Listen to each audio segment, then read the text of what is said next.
Buenas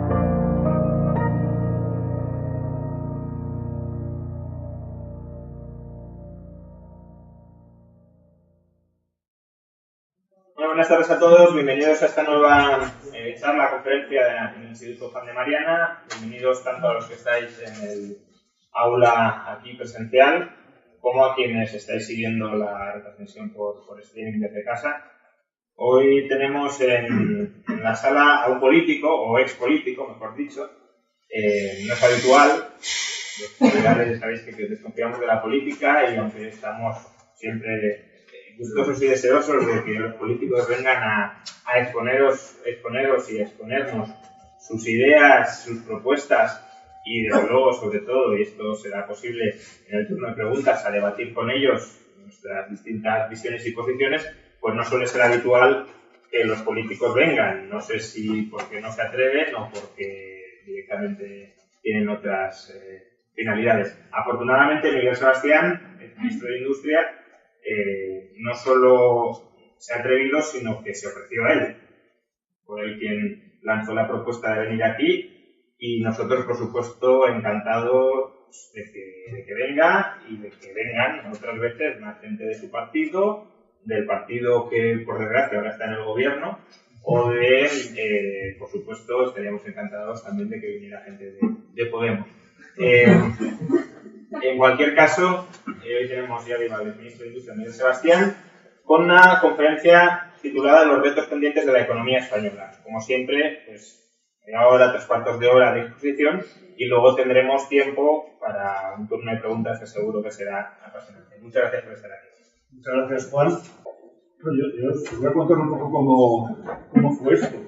Fue Rafael Gallardo, en el acto que hicimos en septiembre de homenaje a David Aguas, que por cierto, la semana que viene es el primer aniversario de su fallecimiento y el jueves 19 hacemos un acto de homenaje en la Fundación Telefónica para los que admirabais, que sé que sois muchos y apreciabais a David y que yo creo que es una persona que todos echamos de menos, sobre todo en la situación actual de la economía y de la política española. Y ahí me animó a venir a debatir. A mí siempre me ha gustado el debate, de hecho siempre he tenido fama de ser bastante polemista, ¿no?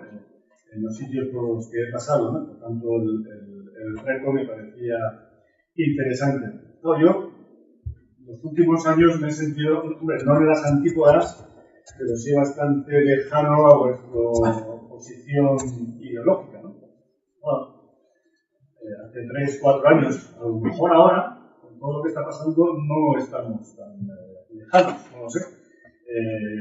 Veremos dentro de un año, ¿no? En cualquier caso, yo creo que siempre es bueno que haya debate, que haya un acercamiento, porque claro, no sabía que íbamos a ir tan lejos como para coger el Día de los Enamorados para este acercamiento. Bueno, como ha dicho Juan, yo quería hablar de la economía española más como economista que como político. Yo entré por casualidad en política en el año 2003 y salí de la política, y no por casualidad, en el año 2011, o sea que he estado prácticamente 8 años completos en política y el resto de mi vida lo he dedicado o bien a la universidad o bien a actividad profesional, o sea que realmente mi etapa, digamos, política ha sido pequeña, pese a ello, pues yo claramente, pues, lógicamente, se me recuerda y se me recordará como político, pero es verdad que buena parte de mi vida no he sido político y todavía, como Zapatero me decía, has entrado en política, pero la política no ha entrado en ti. Yo me decía de broma, pero todavía hay muchas cosas de los políticos y de la política que sigo sin entender, pero creo que es importante intentar entender. Bueno, pues de la economía...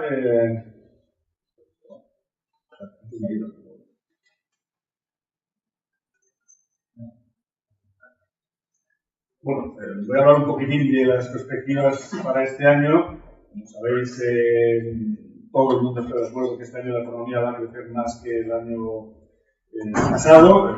El consenso está en un 2,2, aunque ya hay gente que está hablando del 2,7. Todo el mundo está revisando al alza y son unas previsiones que se basan en un crecimiento del consumo privado, del 2,5%, en un crecimiento de la inversión en equipo por debajo de la del año pasado,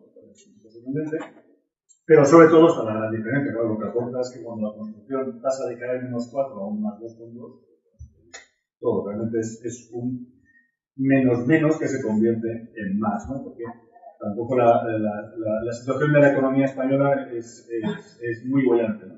Sobre todo cuando lo medimos en niveles. Yo creo que hay un abuso en el lenguaje que tenemos los economistas de hablar en tasas de crecimiento. Y claro, no es lo mismo ver las tasas de crecimiento que los niveles, ¿no? Cuando muchos se preguntan cómo es posible que con la economía creciendo, y creo que somos el país de Europa que más crece, tasa de crecimiento, cómo es posible que la gente no lo perciba. El último CIS, el 80% de la gente dice que la situación está igual o peor, y que la situación es mala o muy mala. ¿Cómo es posible que con estas tasas de crecimiento tan bollantes, que las veis ahí, la tasa de crecimiento de la serie de PIB real, la gente no lo vea? No lo ve porque estamos todavía muy lejos del PIB que teníamos en el segundo trimestre de 2008, cuando empezó la crisis. Todavía estamos en términos reales un 6% por debajo. Incluso estamos todavía por debajo de cuando se fue Zapatero. Es decir, que Rajoy, después de 3 años gobernando, no ha conseguido recuperar el PIB real que dejó Zapatero, 0,5 por debajo. En cualquier caso, creciendo a un ritmo del 2%, que yo creo que todos estamos aquí lo firmaríamos, necesitaríamos todavía 3 años más para recuperar el nivel previo a la crisis. Estamos hablando políticamente de cuando se vayan los que vengan. Hemos recuperado el PIB de antes de la crisis. Estamos hablando de una crisis de una magnitud prácticamente de 10 años perdidos.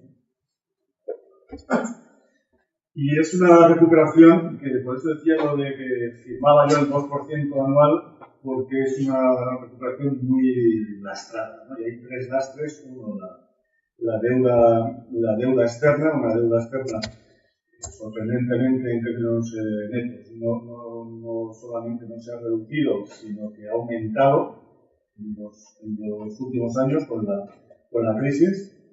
¿Verdad? Que la anterior crisis, que fue muy gorda, la del 92-93, la que fue, digamos, la que se salió con sucesivas devaluaciones, España tenía un 20% de deuda externa. Y ahora tenemos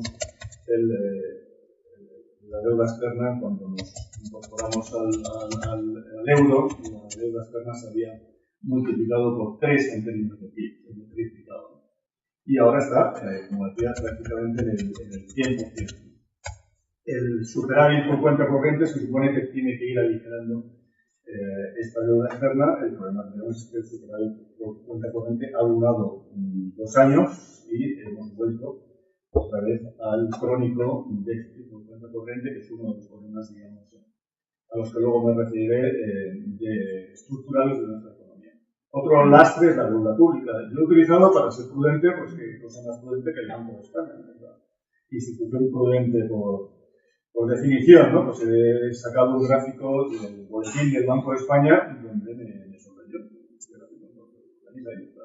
Eso está en la página web del banco y hace una proyección en la que la deuda pública empezará a bajar en el año 2017 y estará en torno al 100% todavía en el año 2017. Y esto va a ser sin duda un lastre importante para la política económica de quien sea que vaya a gobernar este país en la próxima legislatura. En los últimos 3 años, como me preguntaban en la entrevista anterior, por el plan E, en los últimos 3 años, prácticamente en los años que lleva Rajoy, la deuda pública ha aumentado casi un punto del PIB al mes. Entonces Rajoy ha tenido un plan E al mes. Digo, para que nos demos cuenta, primero, de la magnitud del plan E, que fueron peanuts, como la gente siempre se refiere al plan E como la causa de todos nuestros males, y en segundo lugar, la falta de control de la deuda pública. Es verdad que muchos de esos aumentos incluye incluye one-offs como las ayudas al sector financiero, proveedores y FADE, pero en cualquier caso está claro que es un factor de vulnerabilidad de la para la política fiscal.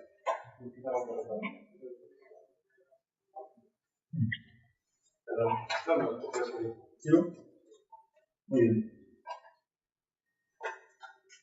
La deuda privada es otro lastre.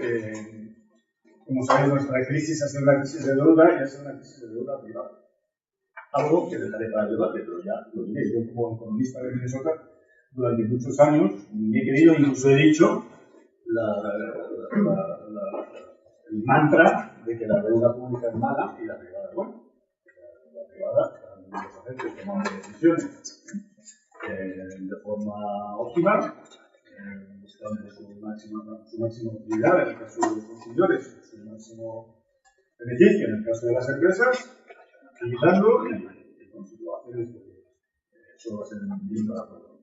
Lo he repetido este mantra muchas veces hasta que lo he vivido, ¿no? Lo he vivido y ya no me creo que la deuda privada sea tan buena como siempre hemos dicho, ¿no? Y de hecho la deuda privada se ha convertido en pública.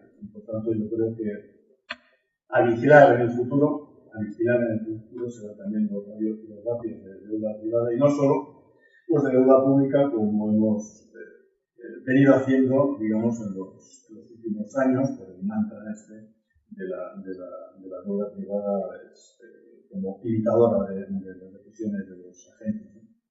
En el caso de esta deuda privada ha vuelto al nivel previo a la crisis, 2006-2005, pero sigue estando muy elevada, claro.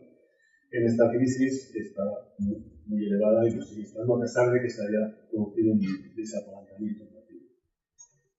Y en términos del paro, pues va a ser muy difícil producir el paro más allá de las caídas de la población y de la población activa y del envejecimiento de la población activa, que va a ayudar sin duda, porque con un crecimiento del POC por el 2,5%, que es lo que ha crecido la economía española desde el franquismo hasta hoy, una productividad de 1,8, podría ser menor, pero tendrá que estar en torno por lo menos al 0,8, que es la productividad que había durante la burbuja inmobiliaria, pues hablando de crecimiento del empleo del 1,5% al año, por ejemplo, estamos hablando de 250.000 empleos al año.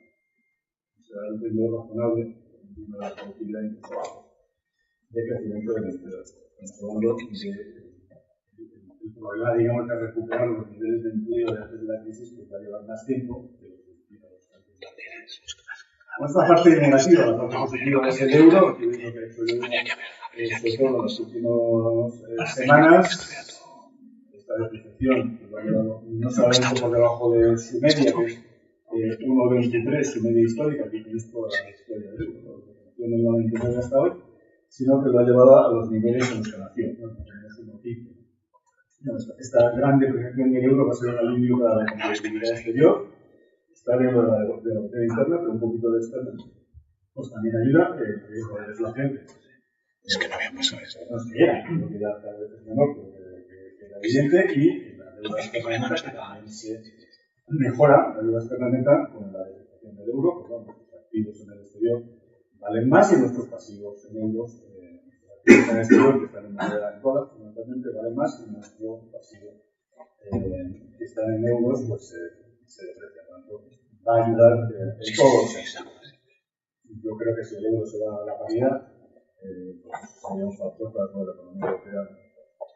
Con el petróleo, es verdad, yo soy optimista, pero no tanto, ¿no? Porque la caída del petróleo del 42% en euros, en dólares ha caído más, pero en euros no tanto, que tenéis la serie de petróleo en euros y en dólares, pues claramente un choque positivo de oferta, de inflación de la buena, pero su impacto macroeconómico va a depender de la duración, no solo de la magnitud, ¿no? El anterior caída del precio del petróleo duró un año, ¿no?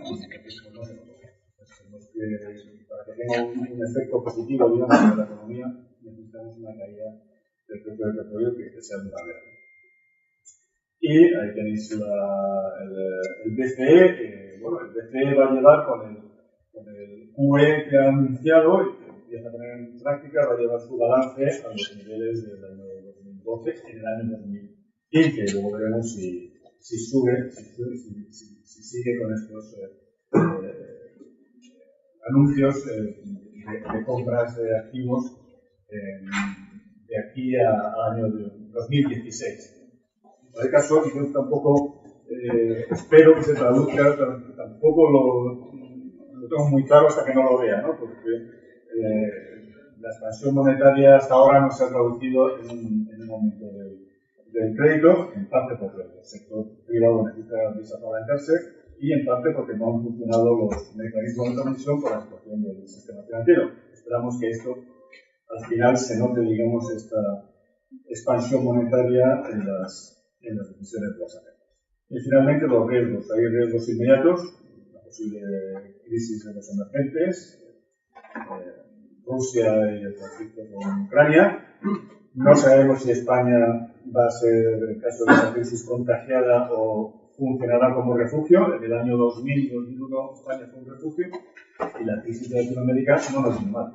Ahora tengo mis dudas porque primero tenemos una mayor presencia en América Latina y segundo ya hemos caído, digamos, en el club de los países, hombre, no emergentes, pero sí países, digamos, con deuda no triple A como teníamos entonces.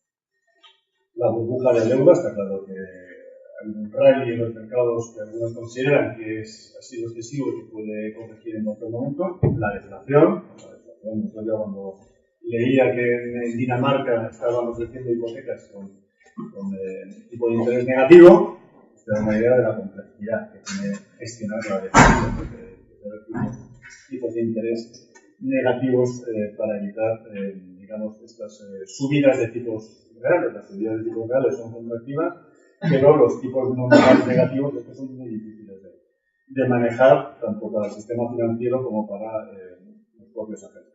Y luego en España, además, tenemos los riesgos políticos de Cataluña, el riesgo de gobernabilidad en el año 2016 y el populismo. Cuando hablo de populismo no me estoy refiriendo a Podemos. El populismo, digamos, descontrolado, ¿no? Me refiero al populismo que cala en los grandes partidos, ¿no? Ya lo notamos, ¿no? El Partido Socialista, en el Partido Popular, incluso en UPyD y Ciudadanos, que ya han tenido un trabajo de este populismo, por lo menos en materia energética, y esto es lo que yo creo que hay que, digamos, vigilar y preocuparse. Y luego, un poco lo que da título a esta charla, que son los retos pendientes, ¿no? Pero los retos pendientes, esta parte es un poco deprimente, ¿no? Porque hemos vuelto, si hacemos el checklist de la economía española, volvemos de alguna forma a los mismos retos estructurales que teníamos en el año 2003. En el año 2003 nos juntamos un grupo de economistas raros, porque eran los años de España va bien, y todo el mundo decía que la economía española era el milagro, ¿no? Milagro económico. Por lo Daniel Ross, que habla mucho de veces de la economía española, es que era un ejemplo para el mundo, etc. Y nosotros hacíamos la checklist y veíamos que no iba tan bien, por lo menos lo que se refiere a largo plazo de la economía española, y que estaba muy sustentada en la burbuja inmobiliaria y en la burbuja de crédito, que entonces no era tan gorda como acabó siendo. Y esa checklist, si la repasamos, pues hoy por hoy seguimos prácticamente con toda la lista igual o incluso ampliada. La productividad por hora sigue estando muy baja. Hemos tenido un problema con el sonido y sí, hablar con el micro. Sí. La productividad por hora sigue estando muy baja, la productividad por hora trabajada. Estamos siendo un país donde se trabajan muchas horas, pero tenemos una productividad por hora muy baja.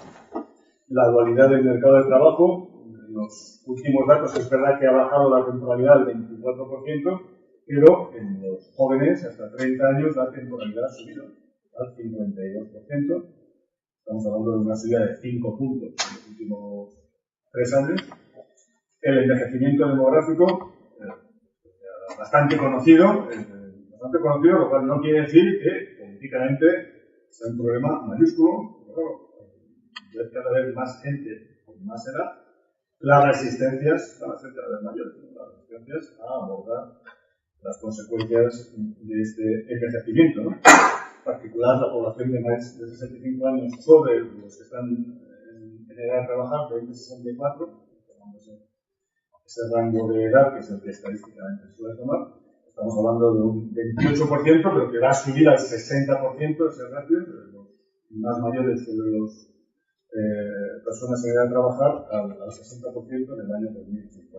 Tenemos un problema que seguimos todavía sin abordar. A mí me gustó personalmente, ¿no? Más la reforma de las pensiones de Zapatero que la de... ¿Qué podemos debatir? El déficit por cuenta corriente crónico ya lo he referido a él, las desigualdades territoriales y sociales también, que son un problema creciente. El gap de renta per cápita entre las comunidades autónomas más pobres y más ricas se ha ensanchado, a pesar de todos los mecanismos que supuestamente tenemos para abordar esa desigualdad. La falta de calidad institucional, creo que es el principal problema de este país. Bueno, hacemos ahí la lista no solamente de la corrupción, estoy hablando de la burocracia, estoy hablando de las duplicidades de la administración, estoy hablando de la falta, digamos, de meritocracia, estoy hablando de las rigideces que todavía existen en nuestra economía y que no se abordó. La verdad es que es sorprendente que en Francia se han introducido el número de regiones, en Italia, tal cual, aquí hemos hecho en la reforma de la administración pública, pero no hemos hecho prácticamente nada. El tamaño empresarial, tenemos un 8% de empresas con más de 5 trabajadores, un 8%, y un 2% de empresas con más de 20 trabajadores. Un punto vamos para hacer I+D, para hacer innovación, para hacer internacionalización con empresas de 3, 4, 2 trabajadores, que vamos mal, ¿no? Y todo el discurso que tenemos es un discurso hacia las pymes. Queremos protegerlas, queremos mimarlas, queremos cuidarlas, queremos defenderlas, queremos realmente lo que queríamos es que las pymes dejaran de serlo. Queremos, es una paradoja, pero es así, en el fondo queremos que crezcan, pero protegemos para que las protegemos siempre que nos crezcan, las penalizamos si dejan de ser pymes. Hay una paradoja, una contradicción en el discurso, pero es un discurso que está calado en todos los partidos políticos. Yo no escucho a ningún partido político que diga queremos que las pymes dejen de serlo, que crezcan. Y vamos a poner mecanismos para que así sea. La excesiva bancarización, esto es un problema europeo, pero sobre todo es español, pero en general europeo. Buena parte de nuestra financiación depende de los bancos y tenemos que buscar mecanismos alternativos, el mercado de capitales como otros, para evitar esta dependencia de los bancos, ¿no? Del espíritu emprendedor, para dificultar. No sé cuántos planes hemos hecho para crear empresas en una lista, ¿no? Y todavía se siguen creando empresas en semanas y con un coste notable, ¿no? Y todavía tenemos la doble barrera que intentamos quitar, por cierto, de registradores notarios, etcétera. Yo creo que ahí no hemos hecho gran cosa. Y el resto, me voy a dedicar un poco más de tiempo, porque tengo una transparencia que es el tema energético y el tema del capital tecnológico en mano de España. Bueno, en la energía seguimos siendo, a pesar de todo el esfuerzo hecho en energías renovables, en el cual también yo creo he escrito un artículo en parte autocrítico y en parte crítico sobre la política seguida. Es verdad que se ha hecho un esfuerzo considerable, pero seguimos siendo un país de los más dependientes energéticamente de Europa. Es una región, a su vez, muy dependiente energéticamente. Es un reto todavía ahí importante por hacer, ¿no?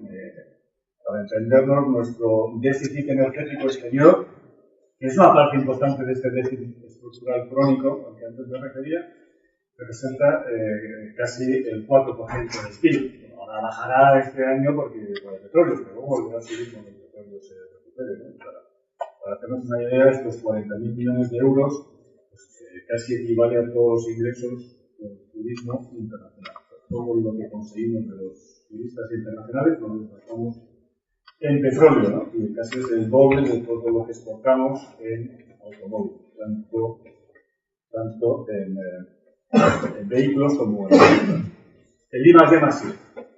Aquí os he puesto el presupuesto de I+D+I, es decir, que aquí lo importante es el I+D+I privado y no el público. Yo discrepo, porque creo que son importantes los dos, pero en cualquier caso un esfuerzo que hicimos notable, aquí tenéis en términos nominales, lo hemos vuelto al año 2004, que nos parecía poco. Me acuerdo que en el año 2004 decíamos el I+D de España, el público, está en unos niveles muy bajos.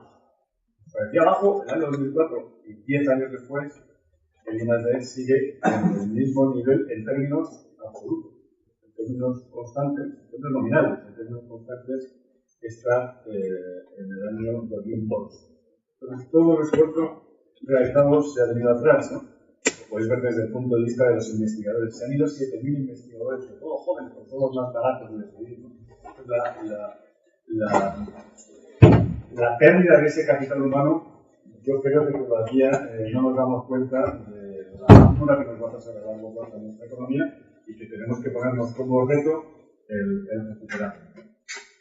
Es verdad que tenemos un déficit de inversión privada, que se nos distingue del resto de los países en términos de I+D. Buena parte de los países europeos tienen, comparado con España, un porcentaje, digamos, hecho por empresas mucho mayor que el nuestro. Nosotros estamos ahí con Italia y con Polonia, de los países que tienen menos I+D privado, y es que, en parte, creo yo, que viene por los incentivos fiscales. Los incentivos fiscales en la deducción del impuesto de sociedades no ha ayudado.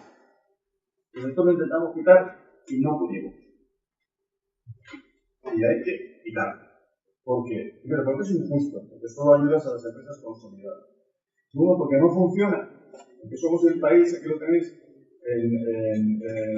que más gasta o por lo menos más incentivos tienen del impuesto de sociedades para el I+D+I, y hay que menos porcentaje sobre ti invierte en I+D+I.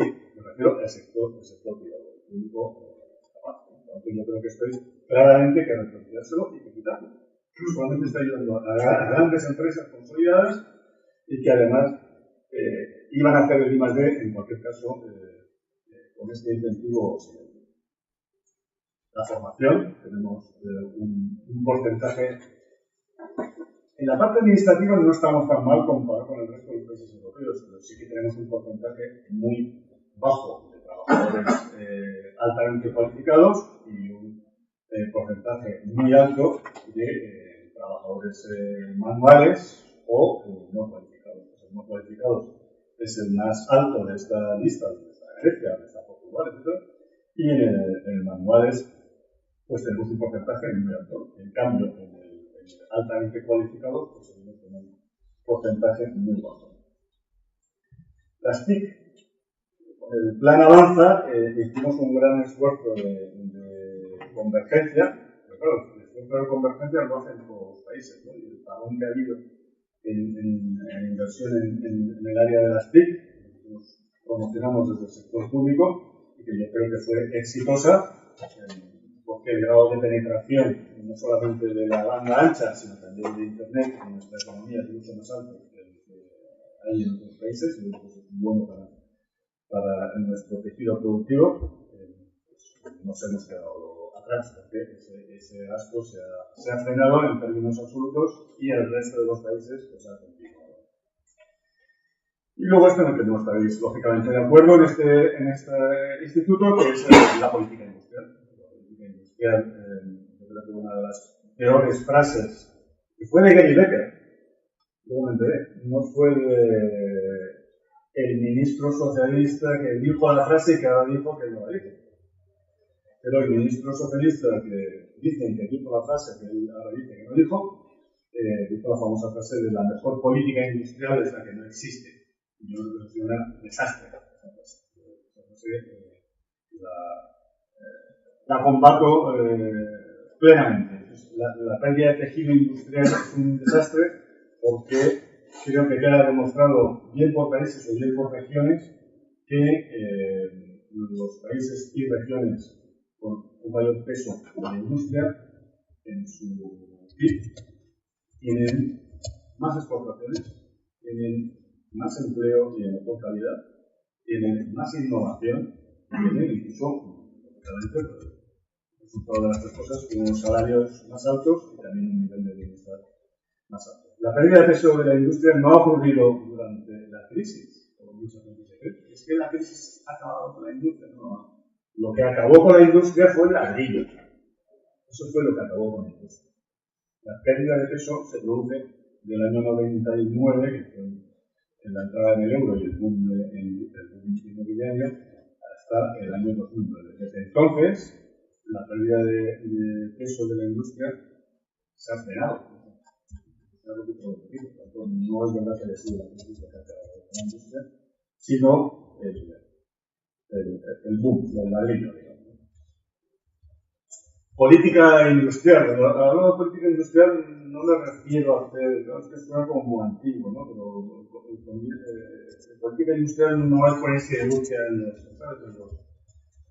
las afueras de las poblaciones, ¿no? Estamos hablando de política industrial en el sentido que he puesto algunos ejemplos, ¿no? Como apoyar la movilidad eléctrica, que te ayudas a rentabilizar una inversión hecha a un enorme exceso de capacidad en el sector eléctrico, ayuda, por supuesto, a los objetivos medioambientales. Si los objetivos medioambientales no los cumple el transporte, no va a cumplir la industria. Entonces, contribuimos a que los cumpla el transporte, pues a la industria se liberará, digamos, de esos objetivos medioambientales y luego todo lo que supone las tecnologías de recarga, baterías, la industria auxiliar, los nuevos materiales para hacer los costes más ligeros en el récord de la innovación, ¿no? El energético incluye también, por supuesto, la dependencia energética. Bueno, estas son las cosas que me refiero con política industrial. Yo creo que la política industrial tenía, por ejemplo, preparado con las Smart Cities y la conectividad,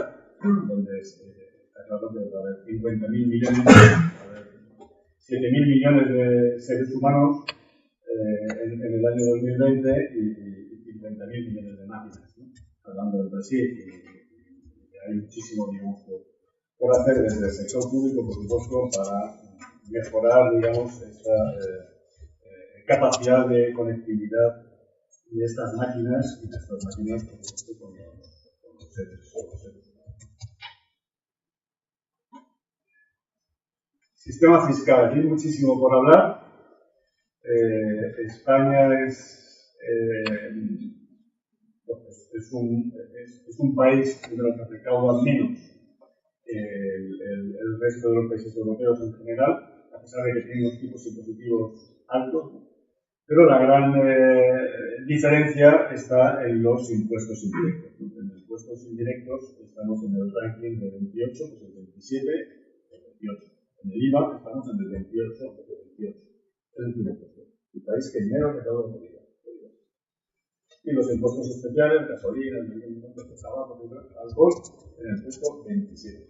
En cambio, en los impuestos directos estamos en el tramo medio, incluso a veces por encima, y en cotizaciones sociales a cargo de los trabajadores estamos en el puesto 24. Estos son los datos que acaba de sacar la Comisión Europea, que una base de datos espectacular, la página web de la Comisión Europea, espectacular, la base de datos sobre todo primero lo hace por comparación para todos los países y luego se mete país de país.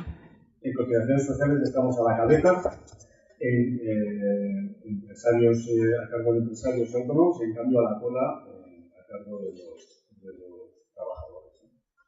Otros impuestos, cuando comparamos, por ejemplo, impuestos medioambientales con impuestos sobre la riqueza, pues España es el país que tiene impuestos medioambientales también con más bajo. Medioambientales incluye todo, no solamente la gasolina, sino también residuos de gasolina. En cambio, impuestos sobre la riqueza, pero los más altos. Somos el sexto país de 28. Y de hecho, Lo sorprendente es que en general en toda Europa los impuestos medioambientales, casi 3% del PIB, es casi el doble de los impuestos sobre la riqueza. En España es justo al revés. Tenemos cambiado el chip. Y mucho me temo, oyendo a Podemos, Cambiemos, Piketty y Montoro, que esto no va a ir a mejor, ¿no es cierto? Y yo creo que ahí sí que podríamos hacer una alianza, porque yo sigo, a pesar de todo, en contra del impuesto sobre el patrimonio y del impuesto sobre el ahorro, porque me parece injusto y me parece ineficiente. Injusto también son las deducciones en el IRPF, ¿no? Las deducciones, ya siempre lo decimos, por vivienda eran claramente injustas. Las de filas de renta más altas son las que se beneficiaban y las de planes de pensiones, y ahí tenéis el 77% de toda la reducción por las aportaciones a planes de pensiones lo lleva, se lo apropia la última decila. Estas deducciones además introducen una gran complejidad al IRPF, complejidad que está en la base del grado de incumplimiento tan bajo que tenemos en nuestro país. Y para acabar, pues yo creo que se nos está yendo ya bastante la hora, todas estas reformas, ¿cuándo hay que hacerlas? Yo creo que está claro que en una recesión, depresión, es muy difícil hacer reformas. Yo le voy a dar el beneficio de la duda al gobierno de Zapatero, desde luego, y al gobierno de Rajoy, porque estas reformas, yo espero que ellos sepan que hay que hacerlas. Esa lista de 14 temas estructurales, no sé si llaman la palabra reforma, ya está un poco licuada, ¿no? Pero abordar estos temas estructurales hay que abordarlos en algún momento, si queremos tener un país que funcione y un país moderno. Y es verdad que no hay muy difícil abordarlos en una recesión porque muchas de ellas tienen un costo social a corto plazo. Pero en periodos de bonanza, y ya lo hemos vivido, yo creo que ahí sí que podríamos enseñar a vosotros, que sois más jóvenes, lo que vivimos en el periodo de bonanza anterior. ¿Y por qué sabiendo los economistas que hay que hacer reformas no se hace? No se hace muchas veces porque no hay instrumentos, ¿no? Los instrumentos son muy pequeños para cualquier país aislado, ¿no? Pero luego no se hace por un problema de economía política. No hay política económica, eso lo tenemos claro, ¿no? Hay economía política. Y es que los políticos no quieren jugarse la reelección por asumir estos costes de estas reformas a corto plazo. Soluciones. Una agenda de reformas al principio de la legislatura. Cruzar los dedos y bueno, el coste lo ven en el primer año, los 2 primeros años, como la legislatura dura otros 2 años más, pues ahí la gente empieza a notar que esto tiene efectos positivos, ¿no? El problema que tenemos es también un problema de economía política, y es si anunciamos las reformas en el programa electoral, no te vota ni en el caso. Y si no las anuncias, te pueden acusar de que estás engañando, o que estás mintiendo, o que estás defraudando al electorado. Entonces, yo no soy político, yo soy economista, pero creo que hay para los que sois más políticos, en el sentido científico de la palabra político, creo que tenéis un tema importante para abordar. Lo segundo, pactos de Estado. Ahí, el pacto de Estado. Los pactos de Estado en España ocurren cuando hay crisis. El terrorismo golpea, entonces haces un pacto de Estado. Haces un pacto de Estado. Yo creo que los pactos de Estado hay que reconducirlos hacia los periodos de bonanza, ¿no? Pero yo lo veo muy difícil. Yo soy muy pesimista en esta charla, porque creo que no va a ser posible, desde luego, un pacto entre los que hasta ahora eran los dos mayores partidos políticos. Es imposible, y además no sé si van a compartir los dos partidos esta agenda, digamos, de reforma, ¿no? Y el tercero, yo creo que habría que intentar complejo, ¿eh? Habría que intentar pensar sobre él y diseñar instituciones domésticas o externas que obligan a la reforma. Las domésticas no han funcionado, porque yo lo del Banco Central Independiente, que lo he defendido, parecía el primo de Alesina, de Gavazzi. Gavazzi y Alesina Y yo creo que el siguiente defensor de la chorrada del Banco Central Independiente es el en artículos, en mis alumnos, y estoy totalmente arrepentido. No creo en el Banco Central Independiente, y mucho menos en los reguladores independientes, que también he defendido hasta la muerte. No creo en ellos. Y habiendo provocándonos para el debate. Pero quizás instituciones externas. Es que lo de la troika es horroroso. Sí, a lo mejor buscar alguna institución externa que fuerce la agenda de reformas en los momentos de bonanza. A mí no me vale el estilo Fondo Monetario, Estados Unidos BCE, de yo te voy a poner la agenda de las reformas cuando tienes el 27% de paro y la economía en un output del menos 32. No me vale la agenda de reformas. Me parece tremendo socialmente y me parece tremendo políticamente, pero a lo mejor cuando estás en plena fiesta inmobiliaria, como la que hemos tenido aquí del año 98 al año 2005-2006, que nos hubieran venido los fracasos de las agencias de rating, los fracasos también que hemos defendido como economistas y que se ha demostrado que es un fracaso rotundo, alguien que nos venga a decir, no, oiga, pues yo usted es incapaz de pagar la fiesta, se lo voy a pagar desde el exterior. Claro que tenemos una deuda externa del 100% del PIB, yo creo que hay mecanismos posibles, no me atrevo a decir cuáles, para diseñar estas instituciones externas que fuercen las reformas cuando las reformas hayan que hacerlas, que es cuando llegue la bonanza. La sensación que tengo yo, que me produce un enorme desasosiego, es que en cuanto sacamos un poquitín la cabeza, volvemos. La operación Campanil, la operación Chamartín, si es que es lo que nos odia, el ladrillo. En cuanto sacamos un poquitín la cabeza, ya estamos. La operación Chamartín, la operación Campamento, la operación Museo.